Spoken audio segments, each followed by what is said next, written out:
2 more weeks until a once-in-a-lifetime event, our solar eclipse. Now, the projections of cloud cover, it is still way too early to be able to get any degree of certainty. We're, again, 2 weeks out. So there's a lot of stuff floating around online. I would just caution you to take it with a grain of salt. We just do not have the science to be able to depict cloud cover, even on a broad scale that far out, let alone a fine-tooth, scale, be able to pick out a place in the Northeast and say it's going to be cloudy or it's going to be clear.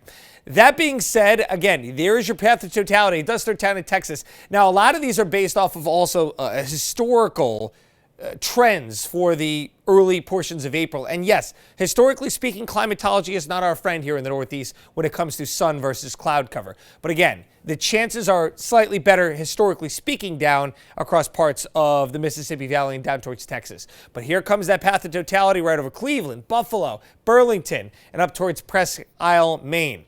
Here in Providence, 91% coverage. This is approximately what it's going to look like. I'll step off here, but you can see around 2:15 that partial eclipse will begin. It'll obscure, again, a little over 90% of the sun. You get that little sliver there, almost like a crescent moon, around 3:29 in the afternoon, and then the partial eclipse will end just shortly after 4:30. But again, does not compare the partial eclipse to the total solar eclipse. It is a must-see if you can get out there anywhere. I think we're going to probably have to do some degree of tracking across the Northeast. Do I think it's going to be sunny from Buffalo to Maine? No, I don't think so. But we'll keep our fingers crossed. Last year, on April 8th, it was actually perfectly clear across the Northeast. We'll hope for that again. Today would have been a perfectly fine day to have that eclipse out there. Again, the skies were mainly clear across the entire Northeast. We have been tracking this storm. This is the low that developed along that cold front from Saturday, and it's just been kind of hanging out offshore, and it's actually beginning to push some showers back to the west along with that thicker level of cloud cover. So that'll be the forecast for tomorrow. A mostly cloudy sky, a chilly day, a breezy day once again, and we'll have a couple of light showers along the way. Most of the day is dry. This is not a washout by any means. You'll be able to get things done outside. So there is the low right down there. It's actually well south of us, but it's a very broad low, and it's going to spin that arm of clouds and showers in our direction. Still chilly, still breezy tomorrow.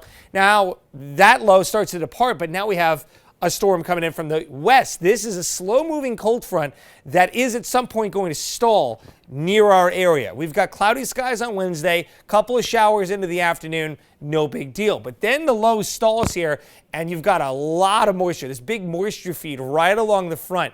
Right now, the heaviest stuff is offshore. If this were to back up a little bit and stall a little bit further west, we could be looking at higher rain totals than this. Right now, though, from Thursday into Friday, we're looking at another 1 to 2 inches. And again, we showed you we're already the second wettest March ever. This would put us well over 10 inches. No chance of getting number one. That was a very anomalous year back in 2010, but nonetheless, big rains has been the story so far this year, and of course the river flooding event. Easter weekend looks nice. We'll dry it out, and it'll be seasonable, 52 degrees both days, but it will be windy and blustery as well.